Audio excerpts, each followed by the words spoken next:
developing across central, southern and eastern UK, and with lighter winds in the south, a few mist patches forming across parts of southern England in some sheltered spots. Otherwise, showers continue to come into northern and western coastal areas, and it will stay blustery in the north, where temperatures will hold up at 6 or 7 Celsius, 2 or 3 in some sheltered spots in the south.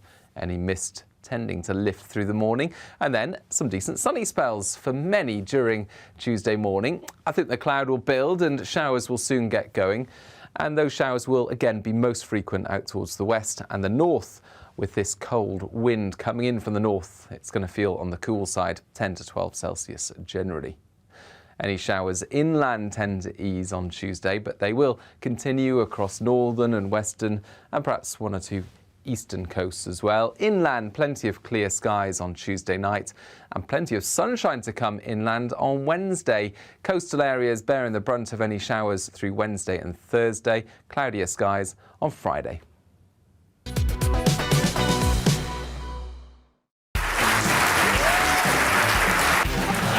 My name is Andrew Doyle. Join me every Sunday evening at 7 p.m. for Free Speech Nation. This is a show where we address current affairs and news stories of the week with the help of 2 wonderful comedian panellists. I brought in comics because I want to give it a lighter edge, and also they work for less. See you there.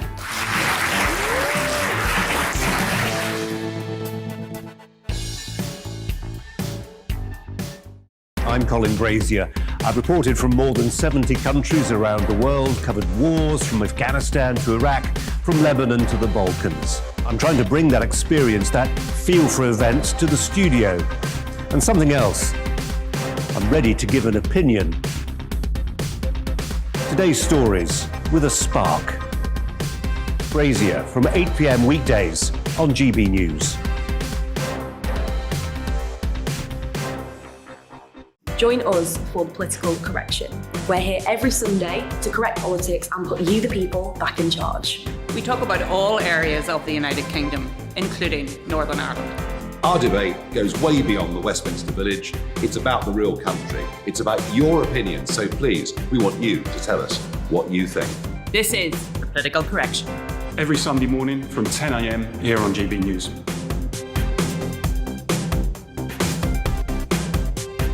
Hi, I'm Patrick Christie's. And I'm Mercy Moroki. And we're hosting a show right here on GB News, 9:30 a.m. till 12 p.m. every single weekday, called To The Point. We're going to be talking about all the big issues that matter to you at home in Britain. Absolutely, whether it's holding politicians to account, discussing what's taking place in the Channel, banging on about law and order, we're not afraid to do the absolute lot of it. Yes, and if you're thinking it, you can guarantee that we'll be saying it. Make sure you're here 9:30 a.m. till 12 p.m. every single weekday, right here on GB News for To The Point.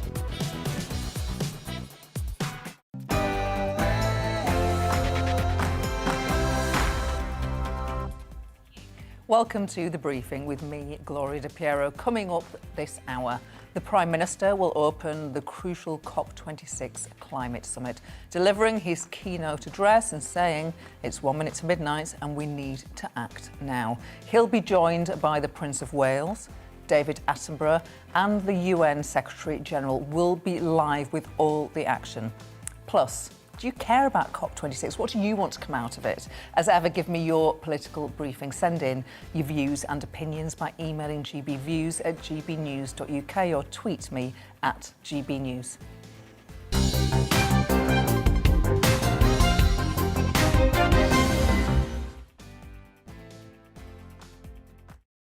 '26. The opening ceremony of this Make or Break Summit for the Planet gets underway in just a few moments. We'll bring it to you live, of course, but first, our very own Tom Howard is in Glasgow for us. Tom, what's the mood up there?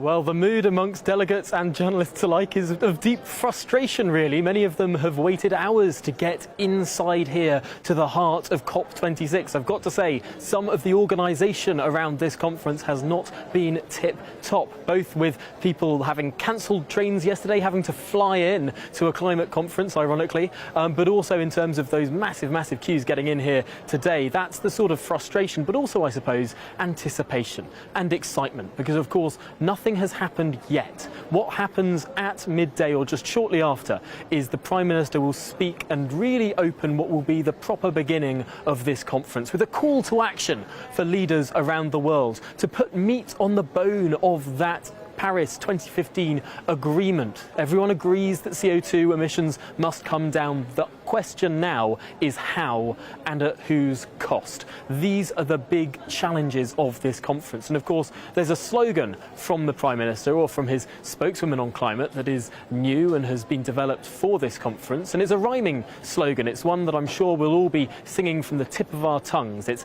action on coal, cars, cash and trees to keep warming below 1.5 degrees. That's what this conference is all about, delivering a proper plan that the whole world can sign up to, not just some of the world, but binding every single country in the world to reduce their carbon emissions materially with actual pledges. That's the challenge of this conference. Can it be achieved? Not necessarily. Boris puts the chance of this conference actually succeeding at around 60%. Well, his task today is to charm the leaders of the 196 countries of the world who are gathering here in Glasgow to sign up to those commitments. And Tom, it's easy to be cynical about these things, and indeed many people are cynical, but something will come out of this, won't it? Something will happen by the end of this week. Some commitments will be made that are not in existence today. That's the question. Certainly there will be an agreement of sorts. Most people are expecting that not this Friday, but next Friday, the end of this two-week conference, there'll be some sort of agreement. The question is, how substantive will that agreement be? Will it be commitments or ambitions? Will it be rehashes of what's been pre-agreed and sort of being released in various press releases over the course of this week? Or will it be something genuinely bold and transformative? There are several tasks that the UK is trying to achieve. $100 billion for poorer countries to help them deal with climate change, as well as reforestation of the world, as well as no new coal-fired power stations. That's something that China's gone halfway to committing to, still building coal-fired power stations within China, but stopped funding them outside of China. There's still a long way to go. There's still many things that countries need to come on board with. And of course, it's not even all the G20 countries that have yet committed to net zero by 2050. The UK was the first country in the world to legislate for net zero by 2050. It's hoping that other countries will follow its lead, but that is just a hope at this stage. How many will genuinely sign up to that commitment in a way that is meaningful, in a way that is costed, in a way that is planned out? We've got 2 weeks of negotiations now to thrash that all out, but it's not just the particulars of the negotiation that goes on with sort of the teams of the world leaders. It's also the world leaders themselves and their personalities and their enthusiasm. To what extent can Boris the diplomat infuse and charm the rest of the world to sign up to the same sort of commitments that the UK has signed up to? And it might not just be world leaders that he has to charm, because of course there's a new type of Tory voter post-2019, the working class Tory voter, who might not like to be hectored on what sort of boiler they have or what sort of car they drive.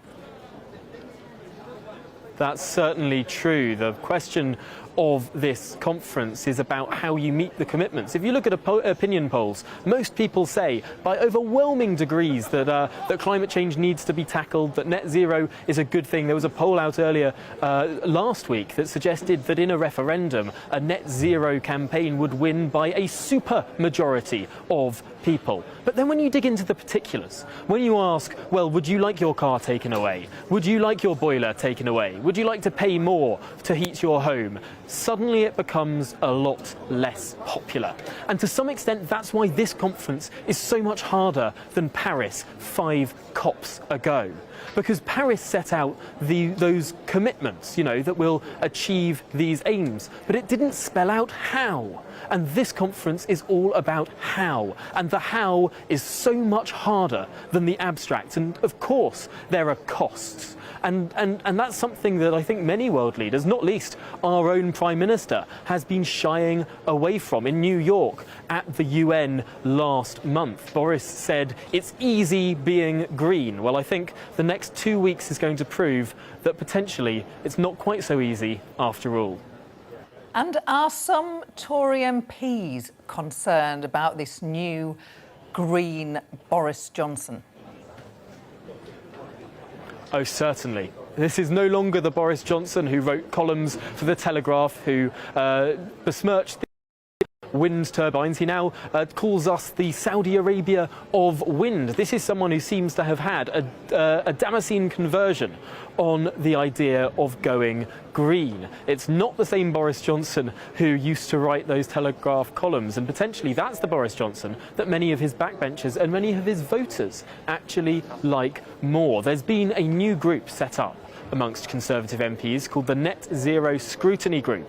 It's led by people like Mark Harper and Steve Baker, and will be really scrutinising the cost of all of these proposals, because of course this is not cost-free. There are costs to every single action. There's a reason why countries haven't achieved net zero yet. Guess what? It's quite expensive to do. It's quite difficult to do, and potentially some of the effects of that policy is quite unpopular as well. There'll be a lot of scrutiny from Conservative backbenchers, although I have to say the official opposition is not providing much opposition at all on this issue. The Labour Party seems to be relatively not there when it talks about scrutinising the cost for families. It was interesting listening to the Shadow Business Secretary Ed Miliband over the weekend, who would say that he's opposing this air passenger duty cut for internal flights. But then when he was asked would Labour abolish it in their next manifesto, he wouldn't make any commitments at all. I think the Labour Party, to some extent, have abandoned the field here, and so the battle happens within the Conservative Party, so much that went on with COVID. You have the government saying one thing, and actually within the House of Commons, the opposition potentially coming more from backbenchers of the Conservative Party than anywhere else. And just tell us about some of the key highlights that we can expect today, or indeed at any point across the next 2 weeks. But it's the next 2 days where all the leaders are there, if I'm correct. That's absolutely right. These 2 days are the most crucial from an international perspective, potentially from a media perspective as well. Since 8 a.m, world leaders have been arriving here in Glasgow. Boris Johnson was meeting and greeting them. Actually, many of them have been filtering around right where we are, here in the Hydra Dome, the heart of COP26. We're right slap bang in the middle. You can see the big hashtag COP26 behind us. And I can tell you, various prime ministers and presidents have been circling us over the last hour or so. We are right in the heart of the action, and of course so much of that action is going to be kicked off with the Prime Minister's speech in just a few moments' time. But yes, these 2 days there'll be the photo ops, there'll be the meetings. The gritty detail will be worked out not by the top leaders but by their subordinates over the following days, and then potentially, not this Friday but next Friday, potentially some sort of agreement. But also, of course, over the course of these 2 weeks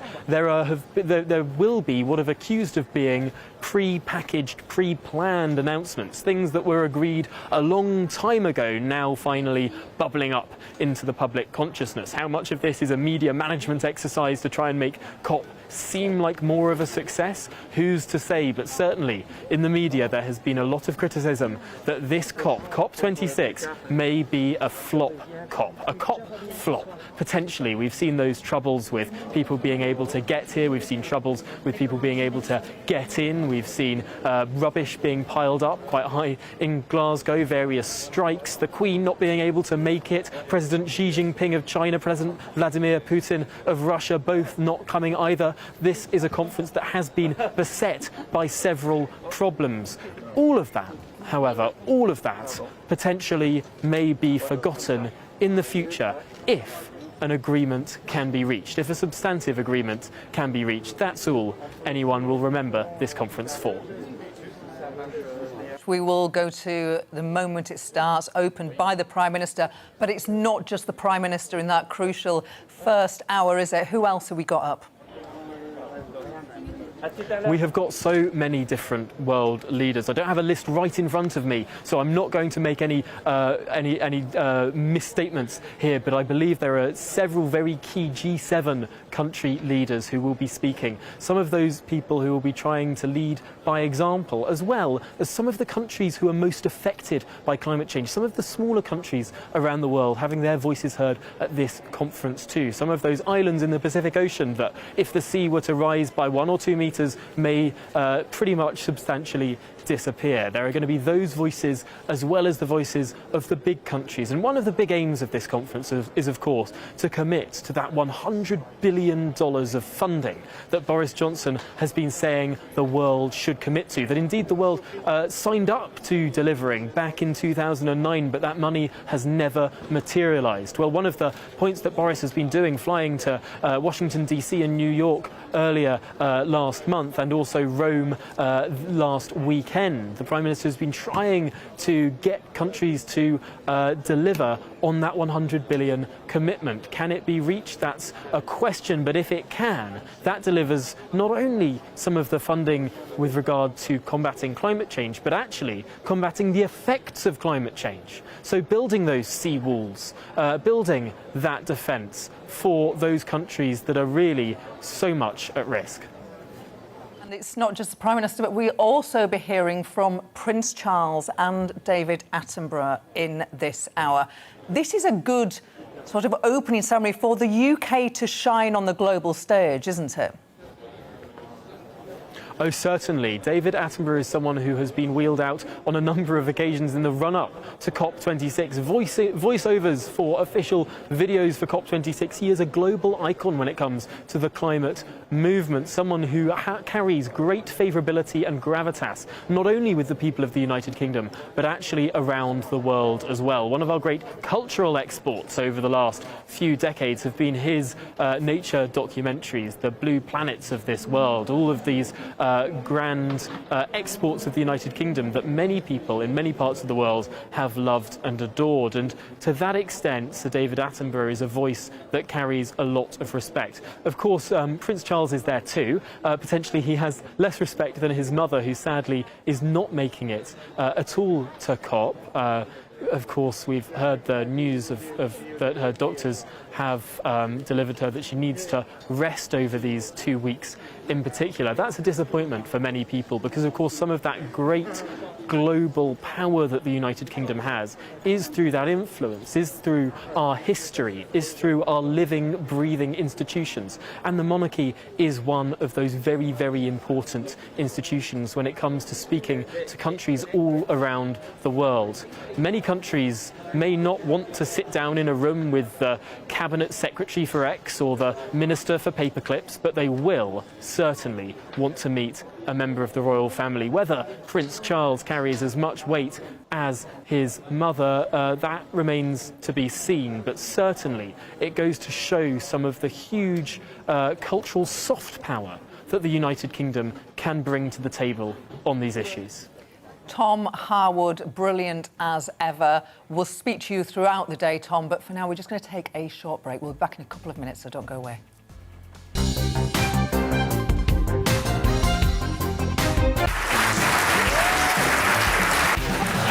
My name is Andrew Doyle. Join me every Sunday evening at 7 p.m. for Free Speech Nation.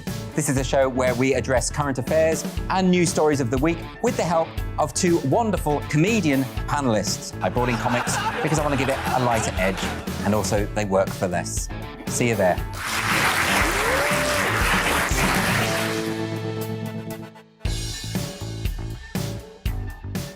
I'm Colin Brazier.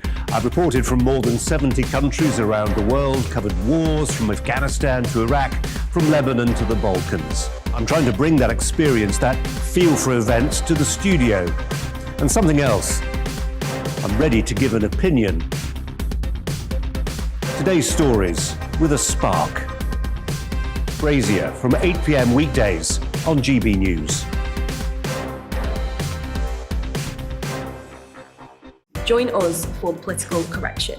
We're here every Sunday to correct politics and put you, the people, back in charge. We talk about all areas of the United Kingdom, including Northern Ireland. Our debate goes way beyond the Westminster Village. It's about the real country. It's about your opinion. So please, we want you to tell us what you think.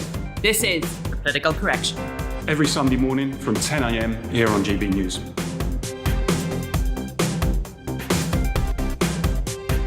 Hi, I'm Patrick Christie's. And I'm Mercy Moroki. And we're hosting a show right here on GB News, 9:30 a.m. till 12 p.m. every single weekday. Call to the point. We're going to be talking about all the big issues that matter to you at home in Britain. Absolutely, whether it's holding politicians to account, discussing what's taking place in the Channel, banging on about law and order, we're not afraid to do the absolute lot of it. Yes, and if you're thinking it, you can guarantee that we'll be saying it. Make sure you're here 9:30 a.m. till 12 p.m. every single weekday right here on GB News for To The Point.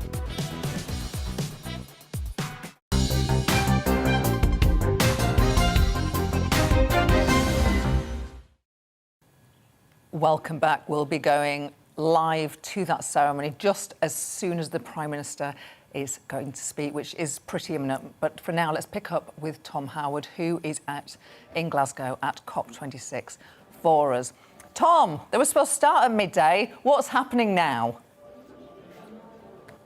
Well, it was supposed to start at midday. I'm hearing that it's going to start any minute now. In fact, one of the arenas that's quite close to us here has just started making announcements saying, prepare for the opening ceremony. We're hearing that a video is being played right now, so it's any moment now. But the question is, what will Boris be saying? Will it be jubilant Boris? Will it be bubbly, optimistic Boris? Or will it be the Boris that we heard in Rome? Will it be sour Boris? Will it be Boris who's trying to sort of scare people into having an agreement? Or will he be trying to infuse people into having an agreement? I have to say, he sounded a lot more pessimistic yesterday when speaking in Rome, when holding a brief press conference following the G20. He pointed to many failures of the developed world over the last 10, 20 years. He pointed to the fact that all these targets that have been set, many of them are not being met, that not all of the G20 even has signed up to net zero by 2050. It was a very dour Boris yesterday, a contrast from the Boris that many people have usually known, the boosterism of Boris, the kind of Prime Minister who cheers everyone up. Big question marks over whether we're going to get boosterism in just a few moments' time, or whether we're going to have much more pessimistic, much more dour, much more scary sorts of words. Tom, you're reminding me of Halloween. But he has been at pains to downplay expectations of success at this summit. Just talk us through the logic and the strategy for doing so.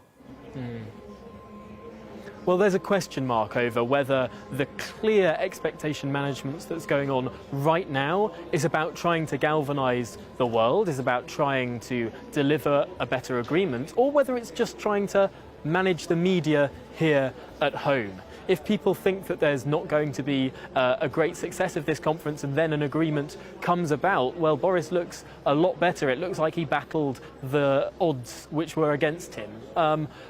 It's interesting. It's a question. It's an open question as to whether either of those is true. I'm sure that maybe a part of both. A mixed picture is potentially the real truth there. But it is certainly going to be a struggle. It's going to be a struggle to get the Chinas and the Russias of this world to sign up to similar commitments that the developed countries of the world have signed up to. It's going to be a struggle to get Saudi Arabia to commit to more than it has already committed to in the last few months. It's going to be a struggle to get exporters of fossil fuels on board. It's going to be a struggle to see where Germany goes, a country that closed down its nuclear power stations, bizarrely, 10 years ago and consequently saw less CO2 reduction than just about any other country in the EU. No, there are many, many questions around this conference, and really a lot of it will be speculation until we see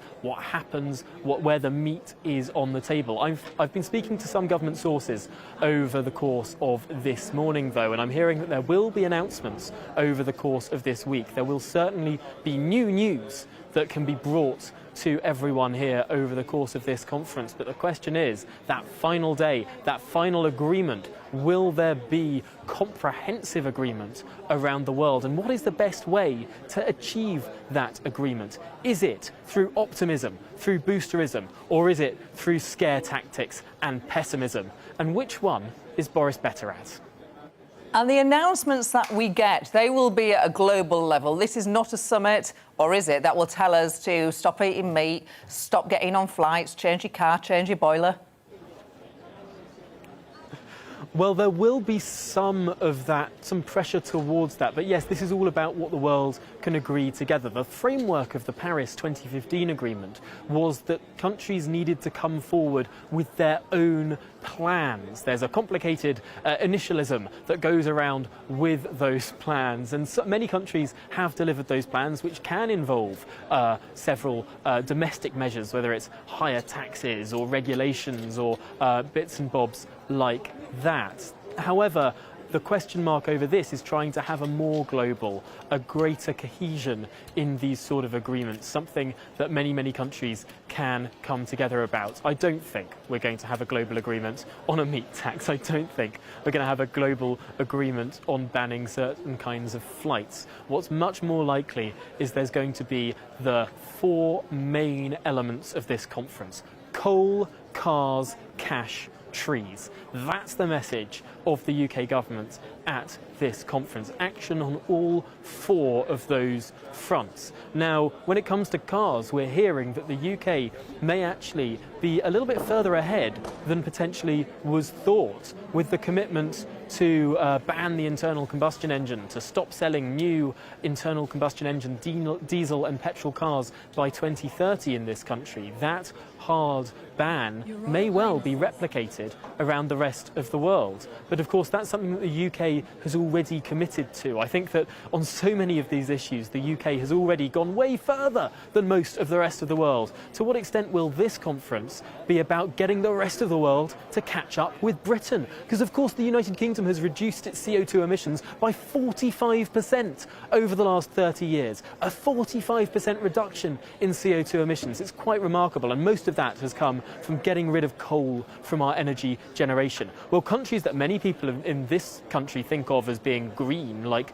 Germany, like Canada, they have been far less successful in reducing CO2 emissions than the United Kingdom. That's a message that isn't often got across. We're quite self-flagellatory in this country. We like to do ourselves down. But actually, when it comes to the global rankings, which country in the G7 has reduced CO2 emissions by the highest amount since 1990? It's the UK. Which country in the G20 has reduced CO2 emissions by the largest degree since 1990? Also the UK. And which country was ranked near the top by an international Yale study of which countries have been the greenest, have been the best at reducing their CO2? Well, number one has been Denmark, and number two has been the UK. That's according to the Yale study in 2020. Really, there's a lot that the UK can shout about, a lot that the UK has done, a lot that the UK media actually hasn't really reported upon in terms of trying to do this country down compared to other parts of the world. A lot of this conference, no doubt, will be getting other countries to catch up with us. And some countries have been coming in for some flack, the Indias, the Chinas, as you refer to, but their point is that it's those countries who have been responsible for historic emissions, the West, that should do more to combat climate change. It is fairer to put more responsibility on us, as we have created most of the problem. Does that hold any sway, Tom? Well, it might do if it was anywhere close to the truth. The fact of the matter is that, yes, the UK was the first country to industrialise, but was it the largest emitter? By no stretch. In fact, over the last 20 or so years, China has produced more CO2 emissions than the UK has done in its entire history as a country. We're talking about different orders of magnitude when we're looking at the amount of CO2 that has been released. Really, the UK, yes, amounted for an enormous proportion of CO2 being released into the atmosphere at the start of this. But compared to the proportions that we're talking about today, with the dozens of new coal-fired power stations that are being built all the time in China, it's nowhere near the same. However, I suppose there is an argument, and a legitimate argument, that rich countries should do more than poor countries. After all, rich countries developed off the back of a lot of this cheap energy, and so denying cheap energy to poorer countries would really seem quite vindictive. The point, however, is that rich countries are doing more. Rich countries are pledging billions of pounds to poorer countries. Rich countries like the United Kingdom have actually delivered on those pledges over the last 30 years in particular. I mean, the UK has suffered under higher energy prices than otherwise we would have, and also potentially higher taxes than otherwise we are crossing live. Sorry to interrupt you, Tom. We're now crossing live to the ceremony. Tom Howard, thank you.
It's possible that there's only one civilization in the Milky Way galaxy.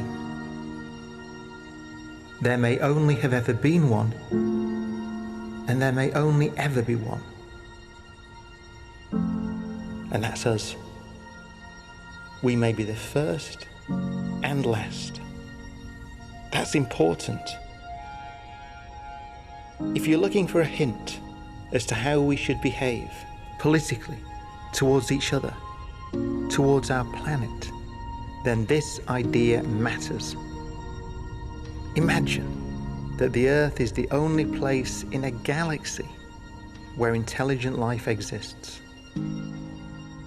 The only place where collections of atoms as old as time have come together into improbable patterns that can think and feel and bring meaning to an otherwise meaningless universe. How should we behave? Surely, notwithstanding the fact that we're tiny, fragile things on a mote of dust, orbiting around one star amongst 400 billion, we must consider ourselves and our world to be inconceivably valuable.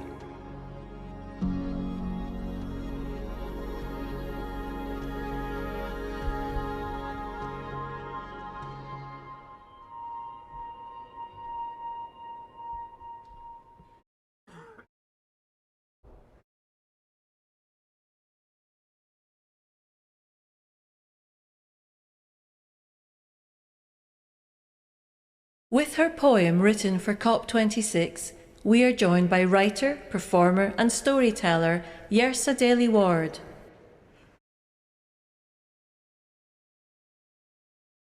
Nothing will be saved without you. It is important to begin with the fact. This is your invitation to lead with light. You were born to be creators of the ground entrusted. Yesterday's beneficiaries, of land, air, time. Now is all we have left, holding the world in our hands, with the most inconvenient truth to honor the earth, land, sky. Our day is older than it used to be, but not yet gone. The day is dimming and still not done. Come, leading lights. We were born to be creators of the possible future. The truth will not leave without you, heavy though it may be. The staggering state of play is leaning upon you. The hour that you stand in is goldening, already coppering, already fire. Ancestors of tomorrow, this is an intervention. Earth is talking to you today, and Earth has plenty to say. Be architects of something new, protectors of the day. Be shining final hopes, designers of chance and change. The hour is crimson, turning, turning. The hour is bruising, bluing, blue. We are human, and we owe our home. Let's pay our home dues. These are the implications, so we have to end with the facts. Anything less than your best is too much to pay. Anything later than now is too little, too late. Nothing will change without you.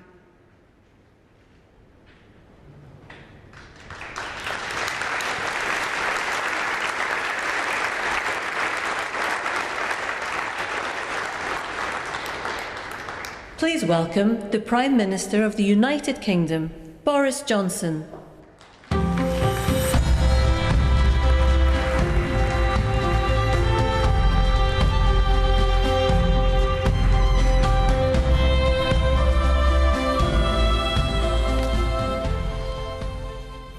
Good afternoon, everybody. Welcome to COP. Welcome to Glasgow and to Scotland, whose most globally famous fictional son is almost certainly a man called James Bond, who generally comes to the climax of his highly lucrative films strapped to a doomsday device, desperately trying to work out which coloured wire to pull to turn it off, while a red digital clock ticks down remorselessly to a detonation that will end human life as we know it. And we are in roughly the same position, my fellow global leaders, as James Bond today. Except that the tragedy is, this is not a movie. And the doomsday device is real. And the clock is ticking to the furious rhythm of hundreds of billions of pistons and turbines and furnaces and engines with which we are pumping carbon into the air faster and faster, record outputs, and quilting the Earth in an invisible and suffocating blanket of CO2, raising the temperature of the planet with a speed and an abruptness that is entirely man-made. And we know what the scientists tell us, and we have learned not to ignore them. 2 degrees more, and we jeopardize the food supply for hundreds of millions of people as crops wither, locusts swarm. 3 degrees, and you can add more wildfires and cyclones, twice as many, 5 times as many droughts, and 36 times as many heat waves. 4 degrees, and we say goodbye to whole cities. Miami, Alexandria, Shanghai, all lost beneath the waves. And the longer we fail to act, the worse it gets, and the higher the price when we are eventually forced by catastrophe to act, because humanity has long since run down the clock on climate change. It's 1 minute to midnight on that doomsday clock, and we need to act now. If we don't get serious about climate change today, it will be too late for our children to do so tomorrow. I was there with many of you in Copenhagen 11 years ago when we acknowledged we had a problem. I was there in Paris 6 years ago when we agreed to net zero and to try to restrain the rise in the temperature of the planet to 1.5 degrees. And all those promises will be nothing but blah, blah, blah, to coin a phrase. And the anger and the impatience of the world will be uncontainable unless we make this COP26 in Glasgow the moment when we get real about climate change. And we can. We can get real on coal, cars, cash, and trees. We have the technology to deactivate that ticking doomsday device, not all at once. I'm afraid it's too late for that. But one by one, and with ever greater speed and efficiency, we can begin to close down those billions of hydrocarbon combustion chambers that you find currently in every corner of the planet. We can phase out the use of cars with hydrocarbon internal combustion engines. By 2035, we can do that. We in the UK are leading by ending new sales by 2030. We can end the use of coal-fired power stations. We can do it by 2040 in the developing world, 2030 in the richer nations. We can plant hundreds of millions of trees, 1 trillion. It's not technologically difficult. And halt and reverse deforestation by 2030. Not just because it's a spiritually uplifting and beautiful thing to do, but because that is the way to restore the balance of nature and to fix carbon in the air.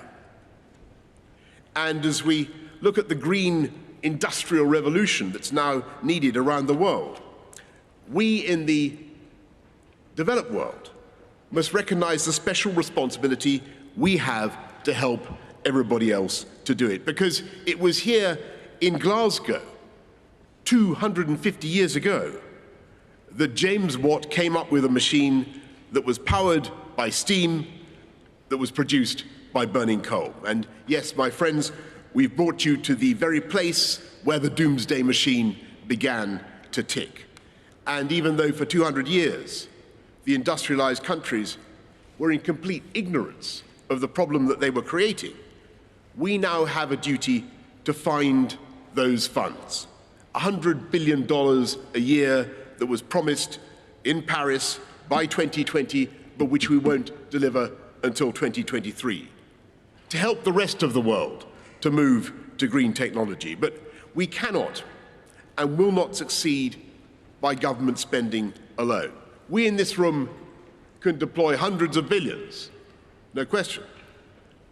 But the market has hundreds of trillions, and the task now is to work together to help our friends to decarbonize, using our funds, the funds we have in development assistance, and working with all the multilateral development banks so that in the key countries that need to make progress, we can jointly identify the projects that we can help to de-risk so that the private sector money can come in just the same way that it was the private sector that enabled the UK to end our dependence on coal, become the Saudi Arabia of wind. We have the technology. We can find the finance, and we must. And the question for us all today is whether we have the will. And my fellow leaders, as I look around this room, I don't want to put too fine a point on it, but we all talk about what we're going to do in 2050 or 2060. I don't think it will escape the notice of the crowds of young people outside, the billions who are watching around the world, half of the population of the world under 30, that the average age of this conclave of world leaders, I'm afraid to say, is over 60. I fully intend to be alive in 2060. I will be a mere 94 years old, even if I'm not still in Downing Street. But you never know. But the children who will judge us are children not yet born, and their children. And we are now coming centre stage before a vast and uncountable audience of posterity, and we mustn't fluff our lines or miss our cue, because if we fail, they will not forgive us. They will know that Glasgow was the historic turning point when history failed to turn. They will judge us with bitterness and with a resentment that eclipses any of the climate activists of today. And they will be right. COP26 will not and cannot be the end of the story on climate change. Even if this conference ends with binding global commitments for game-changing, real-world action, 2 weeks from now, smokestacks will still belch in industrial heartlands. Cows will still belch in their pastures, even if some brilliant Kiwi scientists are teaching them how to be more polite. Cars, powered by petrol and diesel, will still choke congested roads in the world's great cities. No one conference could ever change that. If summits alone solved climate change, then we wouldn't have needed 25 previous COP summits to get where we are today. But while COP26 will not be the end of climate change, it can and it must mark the beginning of the end. In the years since Paris, the world has slowly and with great effort and pain built a lifeboat for humanity. And now is the time to give that lifeboat a mighty shove into the water, like some great liner rolling down the slipways of the Clyde. Take a sextant sighting on 1.5 degrees and set off on a journey to a cleaner, greener future. So let us therefore, in the next days, devote ourselves to this extraordinary task, so that we not only continue with a programme that is of green industrial revolution that is already creating millions of high-wage, high-skilled jobs in power and technology, taking our economies forward. Let us also do enough to save our planet and our way of life. And as we work, let us think about those billions of beady eyes that are watching us around the world, increasingly edgy and disenchanted. And let us think of the billions more of the unborn, whose anger will be all the greater if we fail. We cannot let them down. We have the ideas, we have the technology, we have the bankers, we have the corporations and the NGOs, we have the interpreters, we have the meeting rooms. If all else fails, we have the unbeatable hospitality and refreshment of Glasgow. We may not feel much like James Bond, not all of us necessarily look like James Bond, but we have the opportunity and we have the duty to make this summit the moment when humanity finally began, and I stress began, to defuse that bomb, and to make this the moment when we began irrefutably to turn the tide and to begin the fight back against climate change. Yes, it's going to be hard, but yes, we can do it. And so let's get to work with all the creativity and imagination and goodwill that we possess. Thank you very much, and good luck to all of us. Thank you.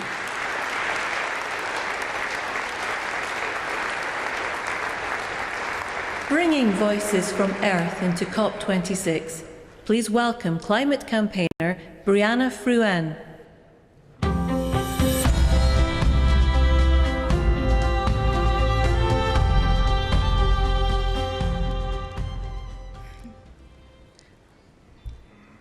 When I was a little girl, I was taught the importance and impact of words. In my culture, in Samoa, there's a proverb that goes, "E pala ma'a ai le pala upu." It means that even stones decay, but words remain. A lesson in knowing how words can be wielded, how text can change everything, how each word you use is weighted, how switching one word or number could reframe worlds, how climate action can be vastly different from climate justice, how 2 degrees could mean the end and 1.5 could mean a fighting chance. You all have the power here today to be better, to remember that in your meeting rooms and drafting documents are more than just black and white objects, to remember that in your words you wield the weapons that can save us or sell us out. I don't need to remind you the reality of vulnerable communities. If you're here today, you know what climate change is doing to us. You don't need my pain or my tears to know that we're in a crisis. The real question is whether you have the political will to do the right thing, to wield the right words, and to follow it up with long overdue action. If you're looking for inspiration on this, look no further than the climate leadership of young Pacific people. We are not just victims to this crisis. We have been resilient beacons of hope.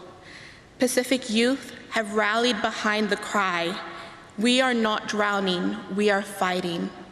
This is our warrior cry to the world. We are not drowning, we are fighting. This is my message from Earth to COP. I hope you remember my words today and look closely at your words as you go throughout COP, because e pala ma'a ai le pala upu. Thank you.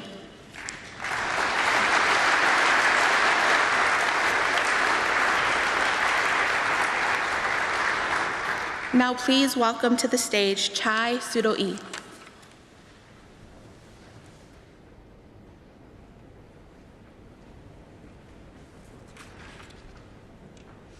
My name is Chai Surui.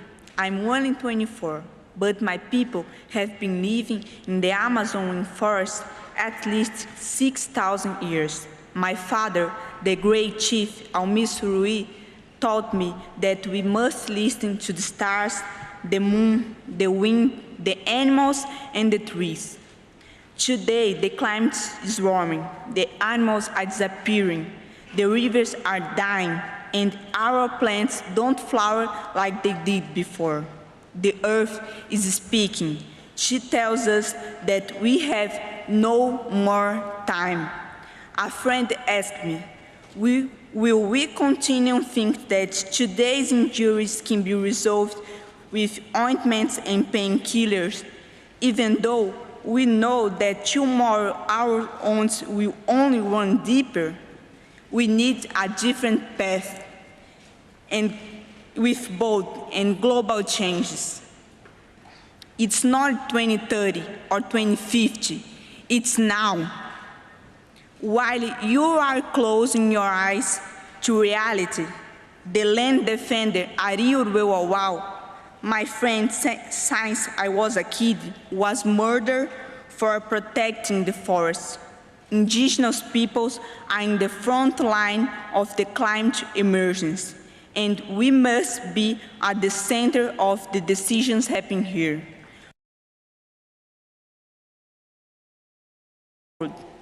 Let us stop emptying lies and fake promises.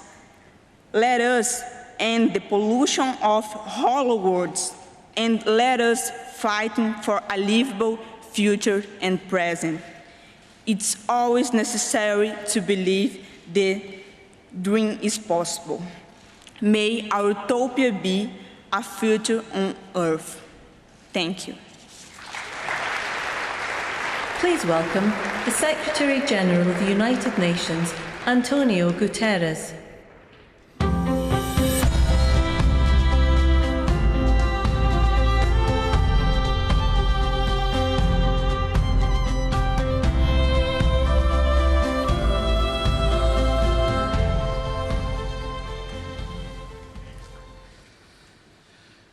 Dear Prime Minister Boris Johnson, I want to thank you and to thank COP President Alok Sharma for your hospitality, your leadership and your tireless efforts in the preparation of this COP.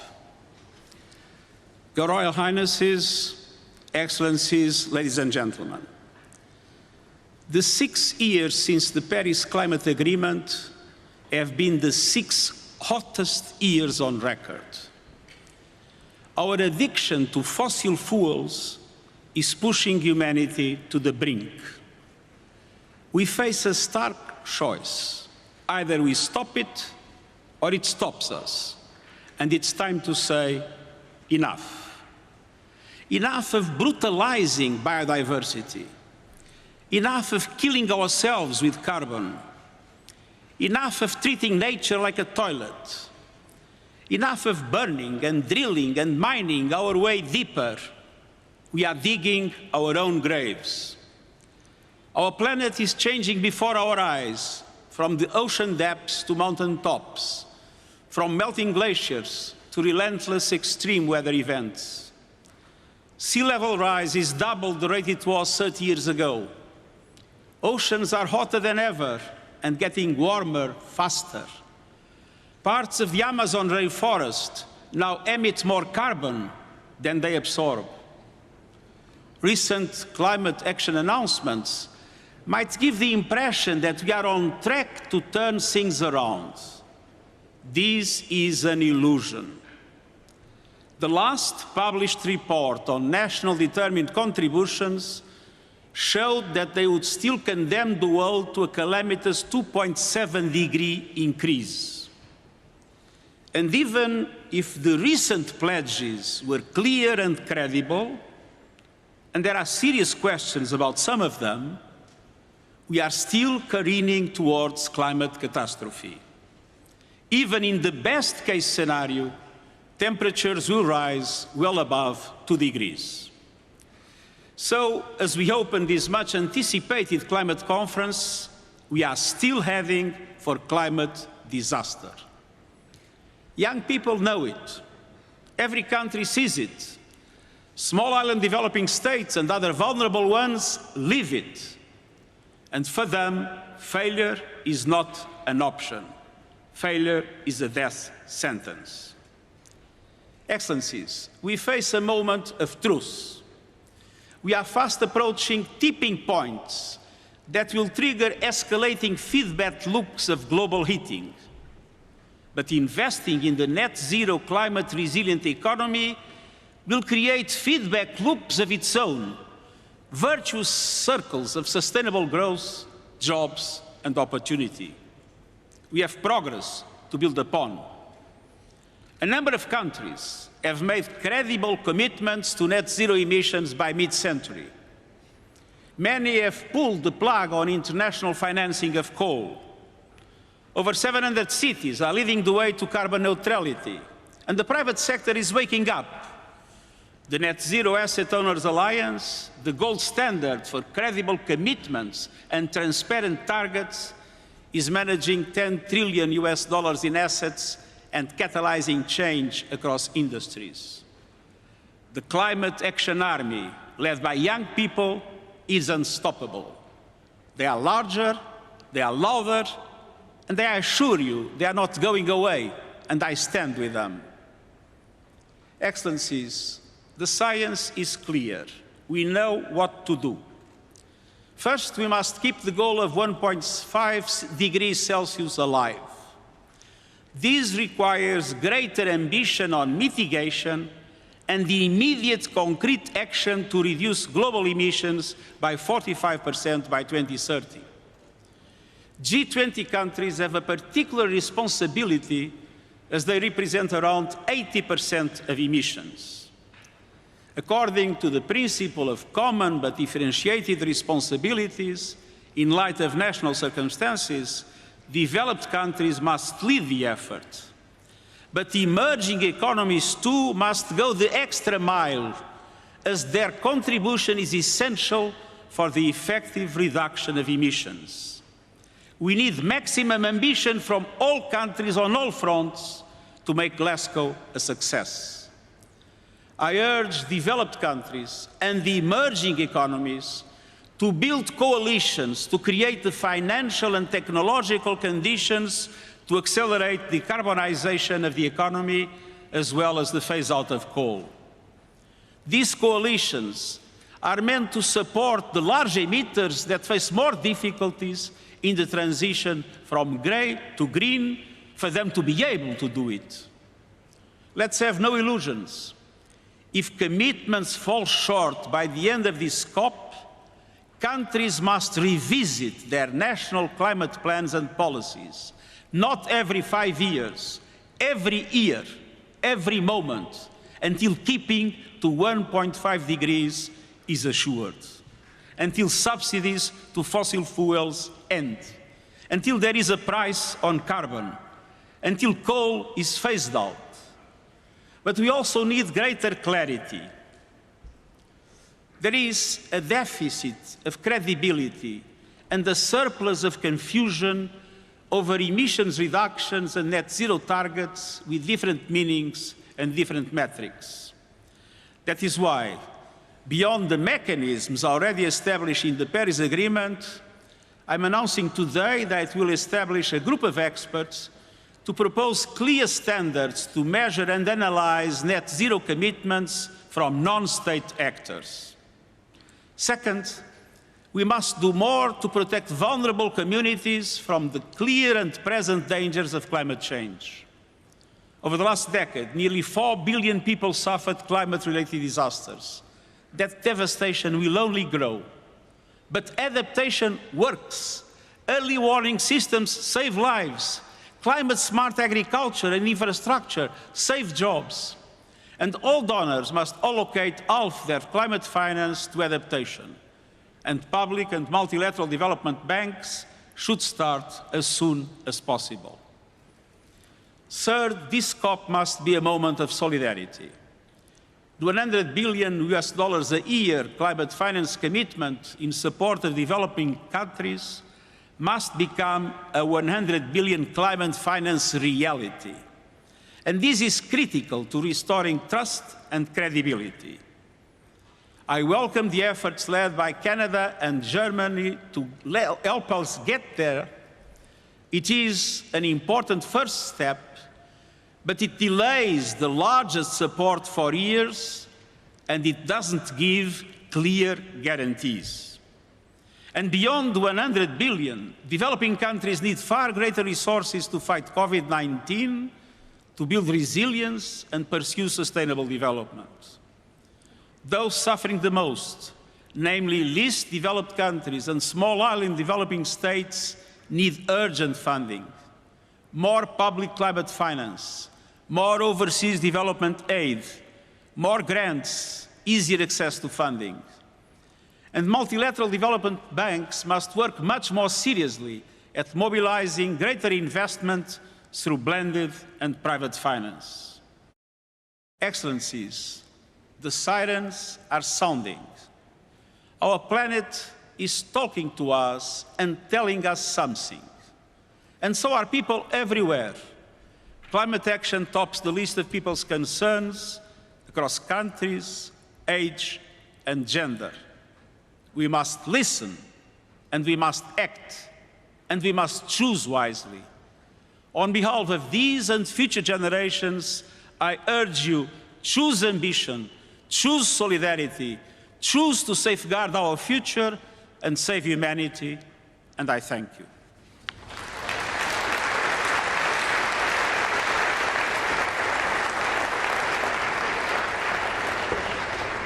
There will now be a short film, a message from our planet to all of us, Earth to COP.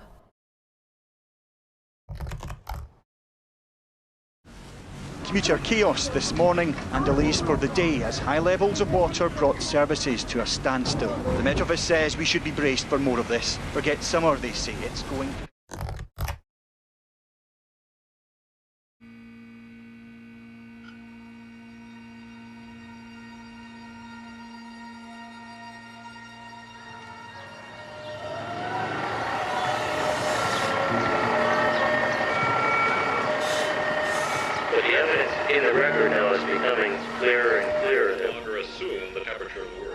Прошло более 70 лет, но все еще загрязненность воздуха остается основной. The average American, that carbon footprint is about 16 tons of carbon emissions. What about COP26? We can see the ocean becoming worse.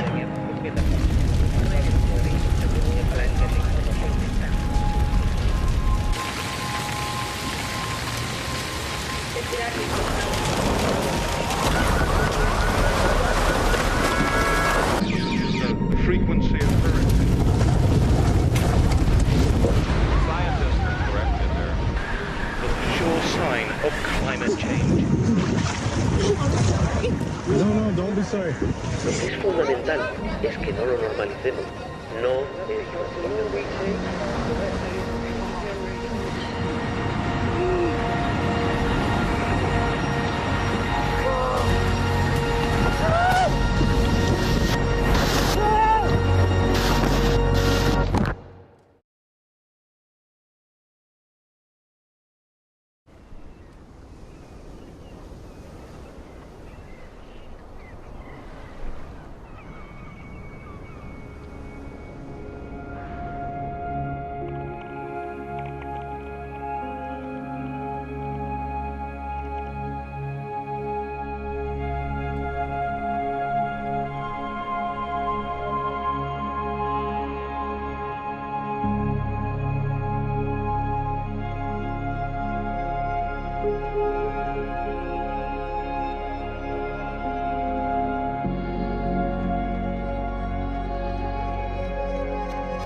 To have the courage to try. A lot more jobs created in the green economy.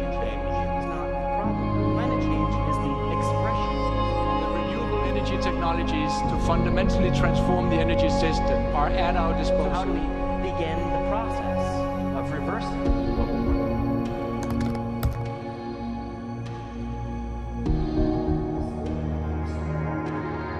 We need innovation, and this kind of innovation. Launched the largest tree plantation campaign. to develop a climate-altering by continually reinvesting in our grassland. We are looking down. This is a critical moment that we cannot not be part of.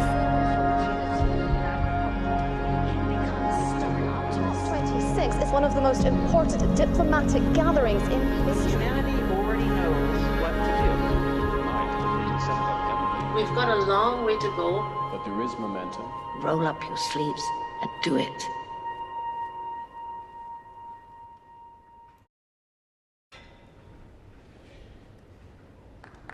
Your Royal Highnesses, Your Excellencies, Lords, Ladies and Gentlemen, please welcome His Royal Highness, the Prince of Wales.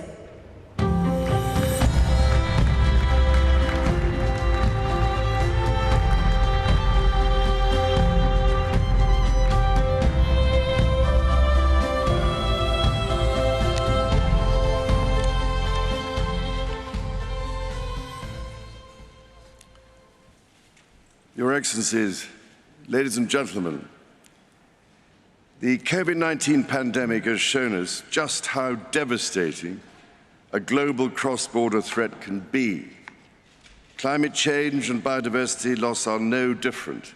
In fact, they pose an even greater existential threat, to the extent that we have to put ourselves on what might be called a warlike footing. Having myself had the opportunity of consulting many of you over these past 18 months, I know you all carry a heavy burden on your shoulders, and you do not need me to tell you that the eyes and hopes of the world are upon you, to act with all dispatch and decisively, because time has quite literally run out. The recent IPCC report gave us a clear diagnosis of the scale of the problem. We know what we must do.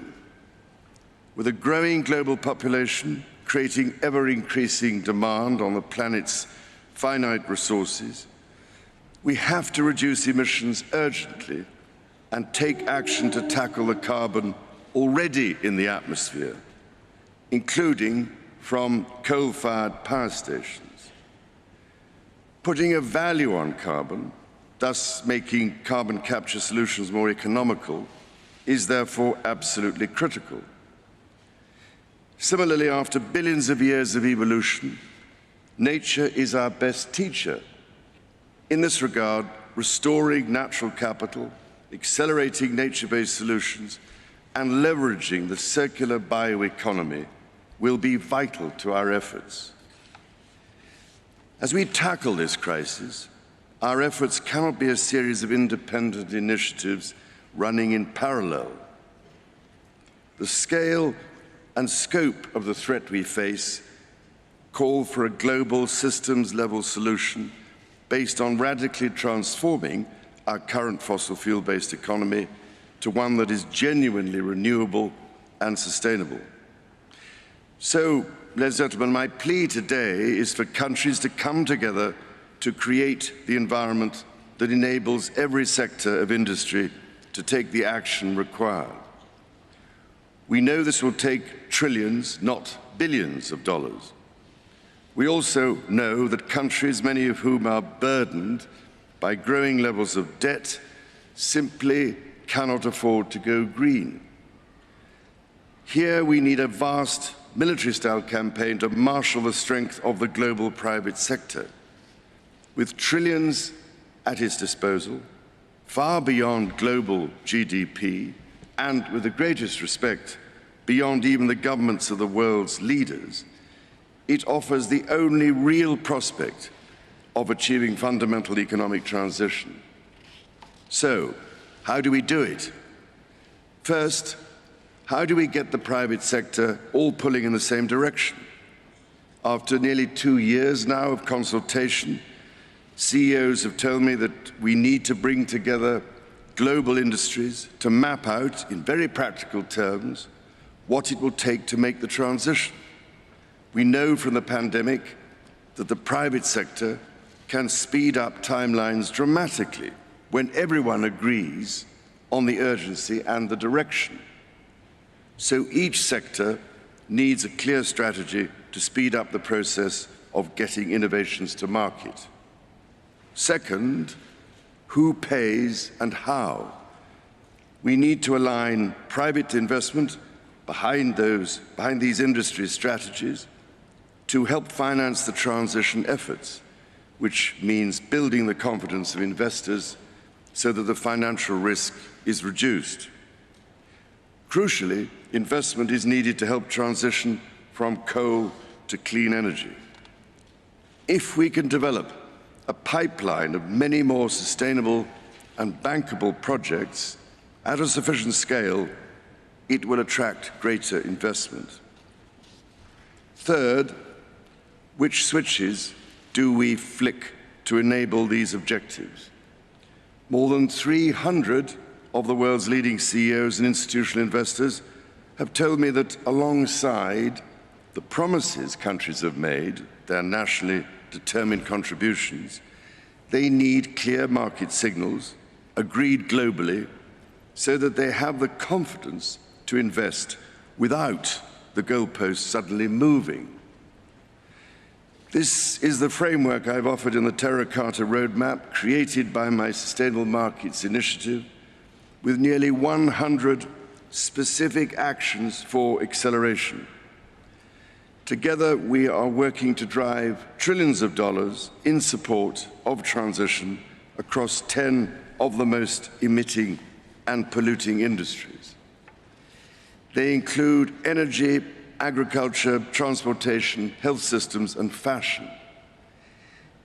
The reality of today's global supply chains means that industry transition will affect every country and every producer in the world.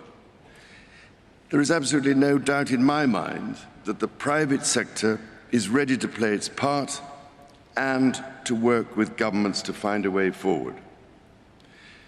Your Excellencies, ladies and gentlemen, Many of your countries, I know, are already feeling the devastating impact of climate change through ever-increasing droughts, mudslides, floods, hurricanes, cyclones and wildfires, as we've just seen on that terrifying film. Any leader who has had to confront such life-threatening challenges knows that the cost of inaction is far greater than the cost of prevention. So I can only urge you, as the world's decision makers, to find practical ways of overcoming differences so we can all get down to work together to rescue this precious planet and save the threatened future of our young people. Thank you, ladies and gentlemen.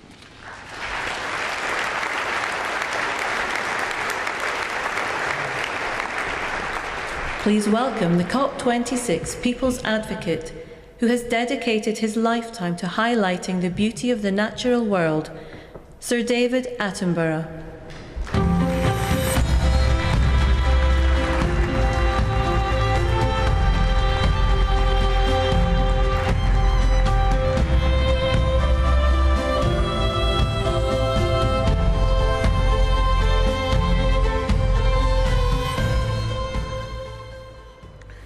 Your Excellencies, delegates, ladies and gentlemen, as you spend the next 2 weeks debating, negotiating, persuading and compromising, as you surely must, it's easy to forget that ultimately the emergency climate comes down to a single number: the concentration of carbon in our atmosphere. The measure that greatly determines global temperature. And the changes in that one number is the clearest way to chart our own story, for it defines our relationship with our world. For much of humanity's ancient history, that number bounced wildly between 180 and 300. And so too did global temperatures. It was a brutal and unpredictable world.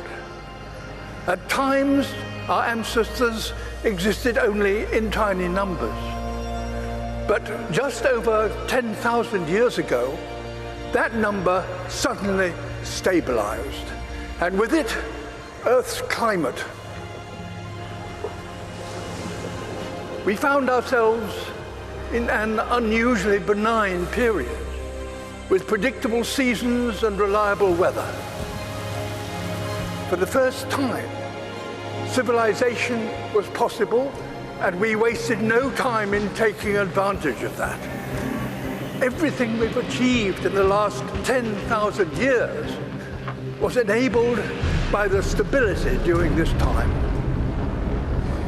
The global temperature has not wavered over this period by more than plus or minus 1 degree Celsius.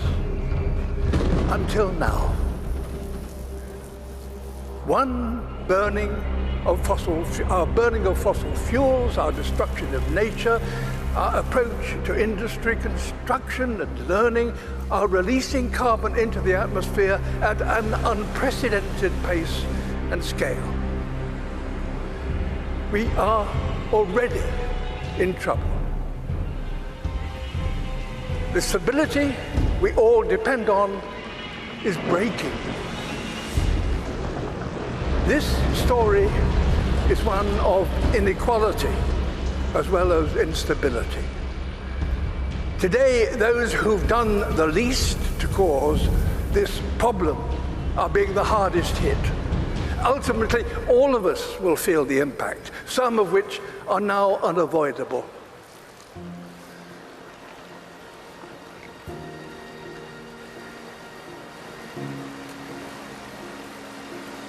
My world is melting. You think you have control, we actually have no control. I'm absolutely terrified to bring a child to this world. Is this how our story is due to end?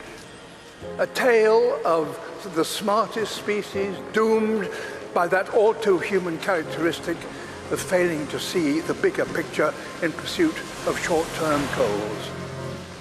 Perhaps the fact that the people most affected by climate change are no longer some imagined future generation, but young people alive today, perhaps that will give us the impetus we need to rewrite our story, to turn this tragedy into a triumph.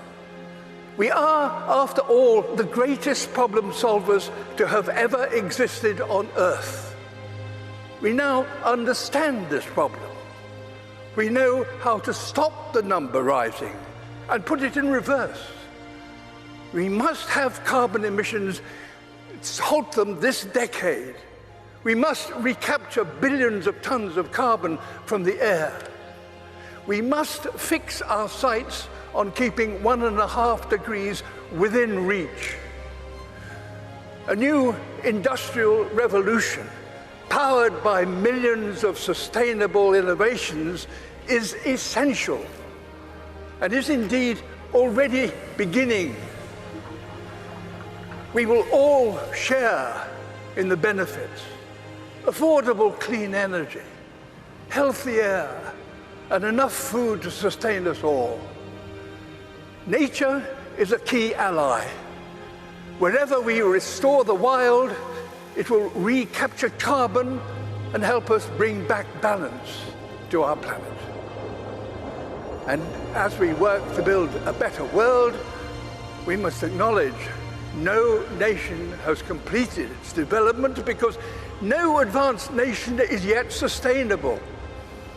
All have a journey still to complete, so that all nations have a good standard of living and a modest footprint.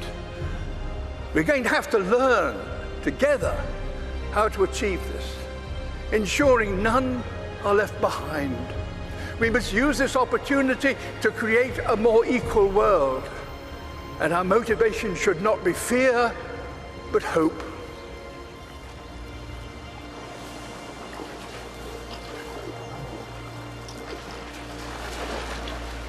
Can we fix climate problem in one generation? My answer would be yes, we have to. We need to not just to talk about what we can do, but to do what we can. This is a challenge that we should try to solve in a quick way with a long-term vision. It comes down to this: the people alive now are the generation to come, will look at this conference and consider one thing. Did that number stop rising and start to drop as a result of commitments made here? There's every reason to believe that the answer can be yes. If working apart, we are force powerful enough to destabilize our planet, surely working together, we are powerful enough to save it. In my lifetime, I've witnessed a terrible decline. In yours, you could and should witness a wonderful recovery. That desperate hope, ladies and gentlemen, delegates, excellency, is why the world is looking to you and why you are here. Thank you.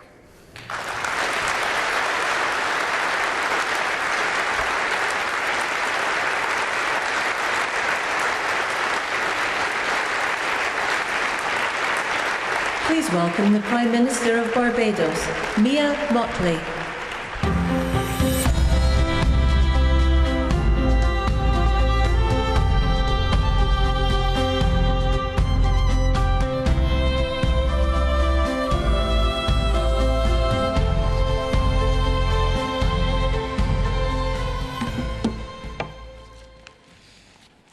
Your Royal Highness, Excellencies, distinguished guests, ladies and gentlemen, the pandemic has taught us that national solutions to global problems do not work.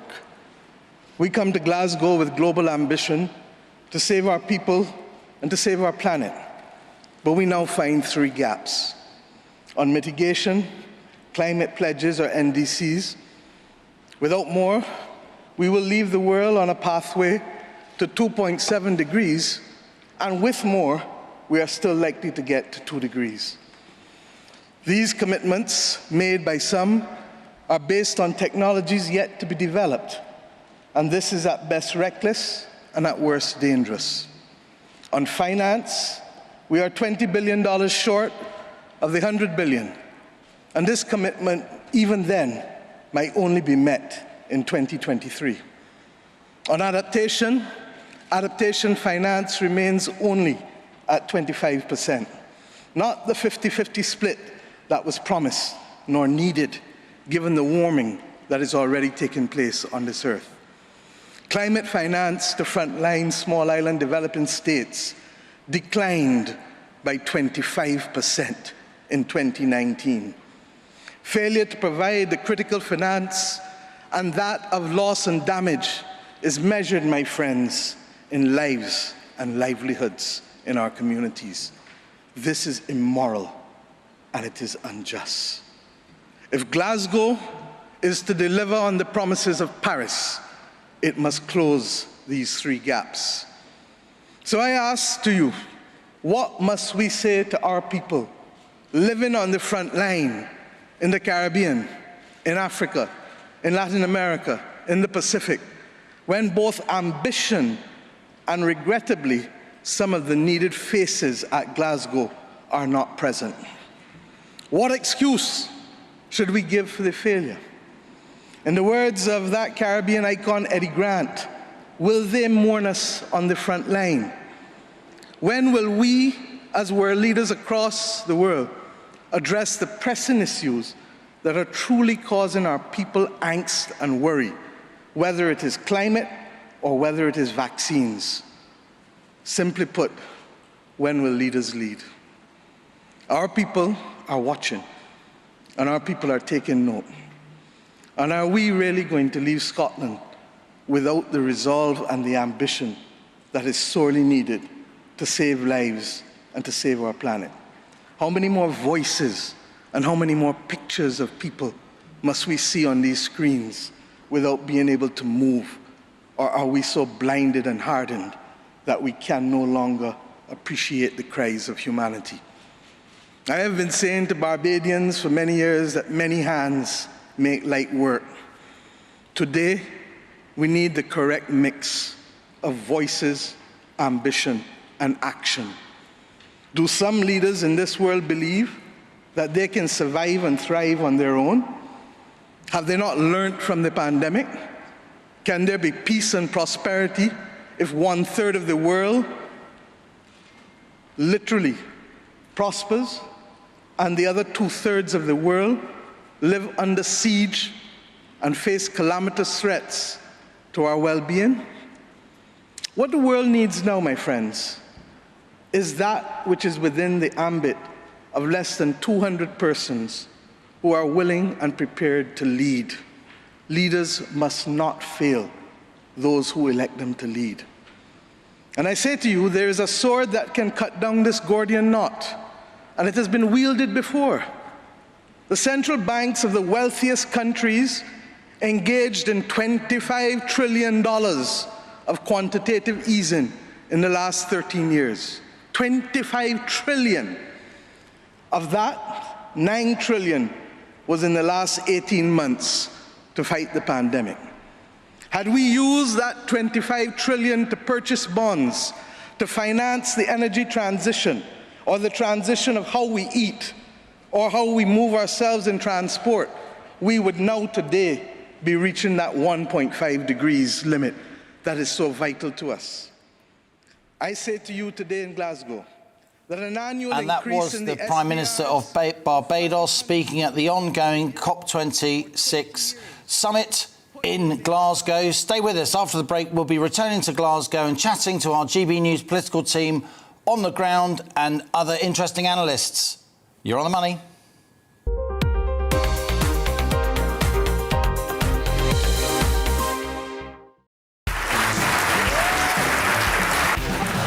My name is Andrew Doyle. Join me every Sunday evening at 7 p.m. for Free Speech Nation, This is a show where we address current affairs and news stories of the week with the help of two wonderful comedian panellists. I brought in comics because I want to give it a lighter edge, and also they work for less. See you there.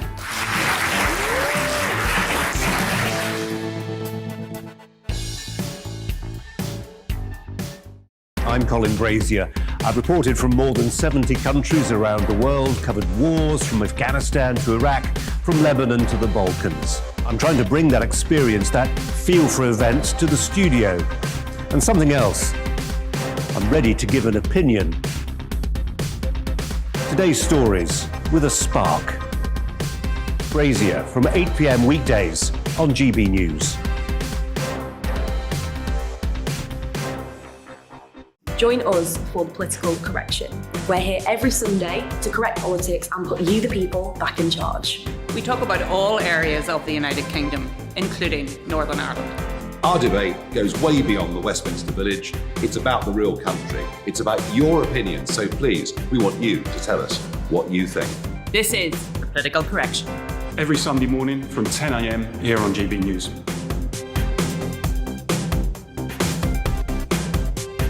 Hi, I'm Patrick Christie's. And I'm Mercy Moroki. And we're hosting a show right here on GB News, 9:30 a.m. till 12 p.m. every single weekday. Call to the point. We're going to be talking about all the big issues that matter to you at home in Britain. Absolutely, whether it's holding politicians to account, discussing what's taking place in the Channel, banging on about law and order, we're not afraid to do the absolute lot of it. Yes, and if you're thinking it, you can guarantee that we'll be saying it. Make sure you're here 9:30 a.m. till 12 p.m. every single weekday right here on GB News for To The Point.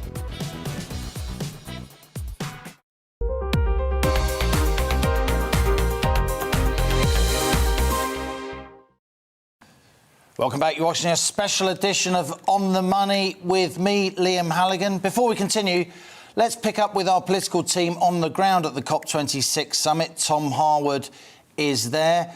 Tom, good to see you. Let's start with Boris Johnson's address. Did it live up to expectations? Well, it was certainly a populist address, one that had allusions to James Bond, as well as a quote from Greta Thunberg. This was a wide-ranging speech and one that was designed to really try and deliver a great sense of people understanding what was being meant, but also a bit of fear-mongering, I would hasten to add. Would the Boris Johnson of a decade ago, would the Telegraph columnist Boris Johnson really be listening to what Boris Johnson today is saying about some sort of doomsday machine invented in this city by James Watt 250 years ago, of course the first steam engine, the beginning of the Industrial Revolution? He referred to that as a doomsday machine, and that was when the clock started ticking. I have to say that Boris Johnson of a decade ago would probably be mocking that sort of language. However, times have changed, and it seems that the Prime Minister has changed. He is fighting for an agreement here between all of those world leaders who were sat there listening to him, Sir David Attenborough, and various climate campaigners have their say in this opening ceremony. You saw the camera cut away to people like Scott Morrison, the Prime Minister of Australia, Joe Biden, the President of the United States of America.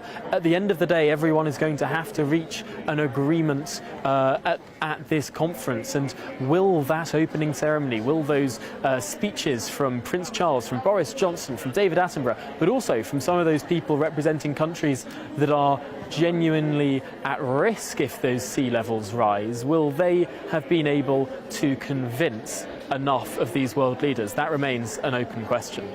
Interesting that you say, Tom, Boris Johnson referred to James Watt's steam engine as a doomsday machine. Some people would say the steam engine was, you know, in many ways the start of civilization, a huge spur to progress, better healthcare, social mobility, a reduction of poverty. But we'll park that thought for one moment.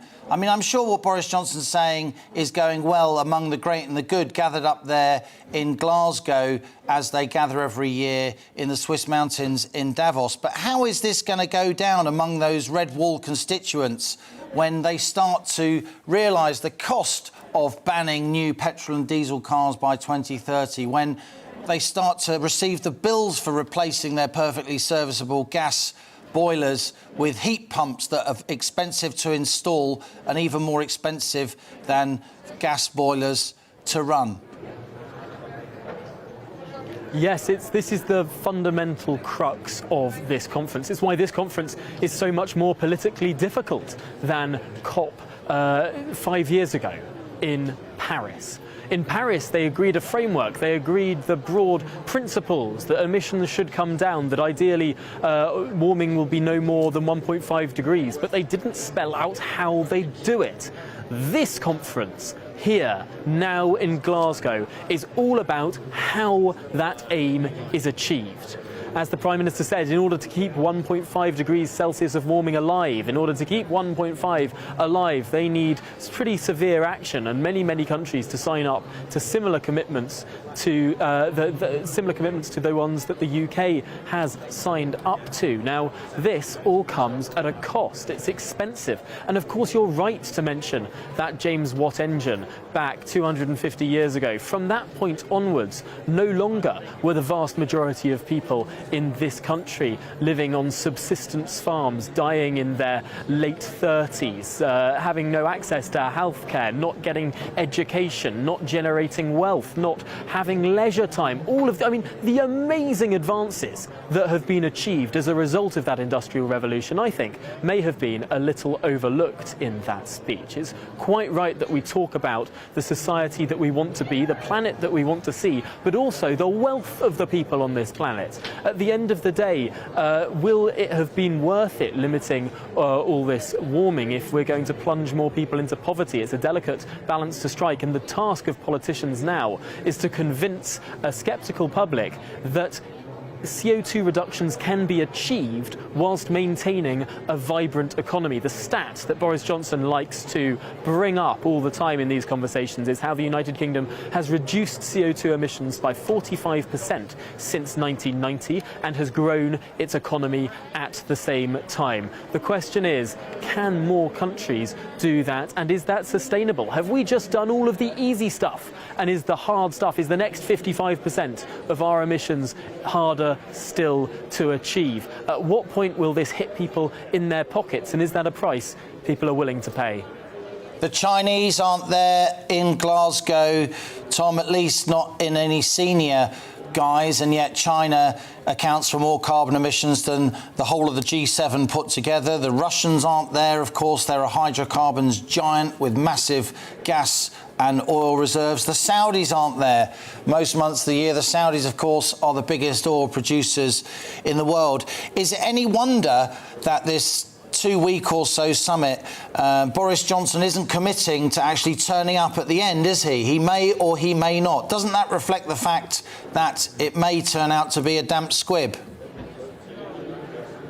Well, there's a huge degree of expectations management that's occurring right now. There are expected sort of pre-prepared announcements that are going to come out over the next few days, over the course of this conference. However, will there be that substantive agreement at the end, something that will go down as something that is genuinely substantive? Will it be a Kyoto? Will it be a Paris? Or will it be one of those forgettable COPs like Madrid in 2019? Who remembers the Madrid COP? Just about no one. Nothing substantive agreed, nothing gained, lost to the history books. Paris, however, was different. The aim of this conference is to reflect that, is to be that next significant staging post. It's interesting that the Prime Minister has not yet committed to turn up at the end, potentially laying those foundations for saying that something does need to be achieved, putting that danger in the minds of delegates here, in those negotiating teams representing countries, in terms of trying to deliver, trying to say that actually, if nothing is agreed at the end of this, it won't be worth turning up. This will all have been for nothing, and we might as well all go home. Tom Harwood, erudite and interesting as ever. Thank you for that. Political correspondent Tom Harwood there on the ground at the COP26 summit for GB News. You're watching On the Money with me, Liam Halligan. Coming up after the break, I'll be showcasing my interview with Australia's richest man, the mining titan Andrew Forrest, whose company will soon become the biggest supplier of green hydrogen to the UK. after he signed a multi-billion-pound deal with British construction equipment giant JCB. But before that, here's your GB News headlines with Rosie Wright.